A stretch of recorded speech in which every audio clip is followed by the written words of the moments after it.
மாவட்டம் அருமனை சுற்றுவட்டார பகுதிகளில் பலரிடமிருந்தும் கோடிக்கணக்கில் பணம் மற்றும் நகைகளை பெற்று ஏமாற்றிவிட்டு தலைமறைவான குடும்பத்தை தேடி சென்று தாக்குதல் நடத்திய பரபரப்பு காட்சிகள் வெளியாகியுள்ளன.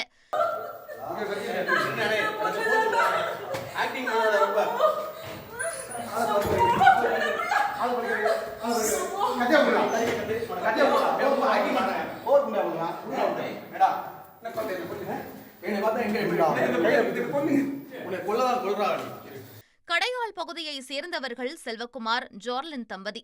செல்வகுமார் அருமனை பகுதியில் ஹாலோபிரெக்ஸ் தயாரிக்கும் நிறுவனம் நடத்தி வந்துள்ளார். அப்போது செல்வகுமாரும் அவரது மனைவியும் சேர்ந்து சுற்றுவட்டார பகுதியில் உள்ளவர்களிடம் கோடிக்கணக்கில் பணமும் நகையும் வாங்கி இருந்ததாக கூறப்படுகிறது. திடீரென செல்வகுமார் நிறுவனத்தை வேறொருவருக்கு விற்றுவிட்டு குடும்பத்துடன் தலைமறைவாகியுள்ளார். இதனால் அதிர்ச்சியடைந்த ஏமாற்றப்பட்டவர்கள் காவல் நிலையத்தில் புகார் அளித்ததுடன் செல்வகுமாரை தேடி வந்தனர். இந்நிலையில் புதுக்கோட்டையில் குடும்பத்துடன் தலைமறைவாக இருந்த செல்வகுமாரை சிலர் தேடிப்பிடித்து தாக்குவது போன்ற வீடியோ வெளியாகியுள்ளது.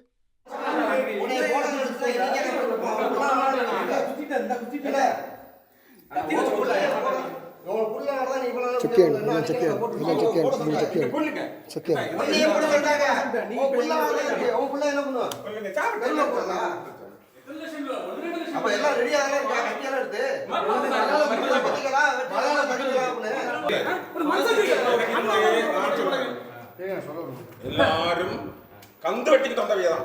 கந்துவட்டி கம்ப்ளைன்ட் பண்ணு. கந்துவட்டி கம்ப்ளைன்ட் பண்ணு. கந்துவட்டி கம்ப்ளைன்ட் பண்ணு. பல மடங்கு இன்டர்நெட் வாங்கி வச்ச பல கந்துவட்டி. பல மடங்கு இன்டர்நெட் நீ கந்துவட்டிக்கு கம்ப்ளைன்ட் பண்ணுவோ. நான் வரேன். Trend friend ஆக்கிக்கோங்க. தந்தி டிவியின் சப்ஸ்கிரைபர்ஸ் அண்ட் ஃபாலோவர்ஸ் குடும்பத்துல நீங்களும் இணையுங்க.